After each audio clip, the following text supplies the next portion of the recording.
Pwede po bang gawing supplement ang ionic minerals? Wala naman po akong sakit o karamdaman.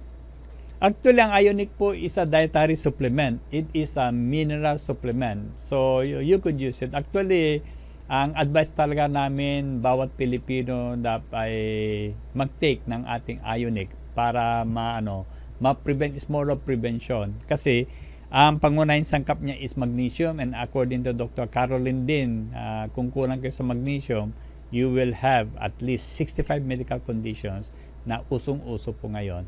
So by supplementing yourself alone would prevent 65 medical condition getting into your system. So mabuti naman, okay? Now, ang dose po niyan is if you are less than 40 kilos, you could take 10 drops 3 times a day. Pero if you are 40 kilos and above, 10 drops 4 times a day. Ito po ay tinitake 30 minutes before each meal and at bedtime. Pero kung yung timbang niya po is 100 kilos and above, ang pag-inom po niyan is about 100 drops a day.